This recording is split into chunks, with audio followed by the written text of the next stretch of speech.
Hi friends, എല്ലാവർക്കും സുഖമാണെന്ന് വിശ്വസിക്കുന്നു. റേഷൻ സംബന്ധമായിട്ട് വളരെ സുപ്രധാനമായിട്ടുള്ള 3 അറിയിപ്പുകളാണ് ഈ ഒരു വീഡിയോയിൽ നിങ്ങളുമായി പങ്കുവെക്കുന്നത്. ഈ വീഡിയോ കൂടുതൽ ആളുകളിലേക്ക് എത്താൻ തീർച്ചയായിട്ടും നിങ്ങളൊന്ന് ലൈക്ക് ചെയ്യുക.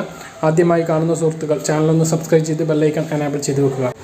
ഈ ഒരു കോവിഡിൻ്റെ പശ്ചാത്തലത്തിൽ റേഷൻ സമയം ക്രമീകരിച്ചുകൊണ്ട് കഴിഞ്ഞ 3 മാസങ്ങളായി രാവിലെ 8:30 മുതൽ ഉച്ചയ്ക്ക് 2:30 വരെയാണ് റേഷൻ കട പ്രവർത്തിക്കുന്നത്.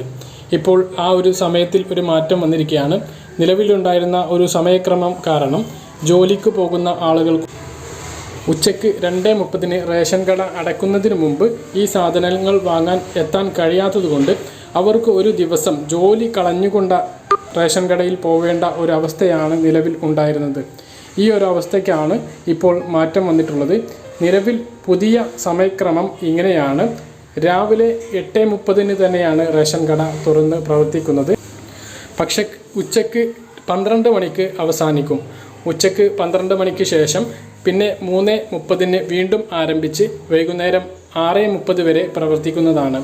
അത് സാധാരണക്കാരായ ജനങ്ങൾക്ക്, ജോലിക്ക് പോകുന്ന ആളുകൾക്ക് വളരെയധികം ഗുണകരമാണ്. പല ആളുകൾക്കും വളരെയധികം ആശ്വാസവുമാണ്. ഇനി മറ്റ് അറിയിപ്പുകൾ. മറ്റൊരു പ്രധാനപ്പെട്ട വിവരം, ജൂൺ മാസത്തെ റേഷൻ വിതരണം ഇന്നാണ് അവസാനിക്കേണ്ടിയിരുന്നത്. അത് ഒരാഴ്ച കൂടി നീട്ടി നൽകിയിരിക്കുകയാണ്. അടുത്ത ചൊവ്വാഴ്ച, അതായത് ജൂലൈ 6-ാം തീയതി വരെയാണ് ജൂൺ മാസത്തെ റേഷൻ വിതരണം നീട്ടിയിട്ടുള്ളത്.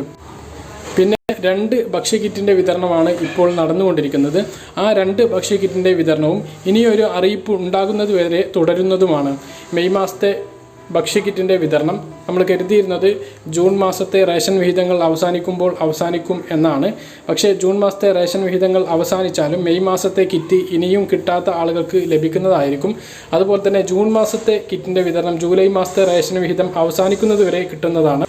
ഈ 3 പ്രധാനപ്പെട്ട അറിയിപ്പുകളാണ് റേഷൻ സംബന്ധമായിട്ട് നിങ്ങളെ അറിയിക്കാനുള്ളത്. പറഞ്ഞ കാര്യങ്ങൾ കൃത്യമായിട്ട് മനസ്സിലാക്കാമെന്ന് കരുതുന്നു. ഇതുപോലുള്ള ഇൻഫർമേഷനുകൾ ലഭിക്കാൻ ചാനൽ സബ്സ്ക്രൈബ് ചെയ്ത് ബെല്ലൈക്കൺ എനേബിൾ ചെയ്ത് വെക്കുക. മറ്റൊരു വീഡിയോയുമായി നമുക്ക് വീണ്ടും കാണാം. ഇതുവരേക്കും ബൈ.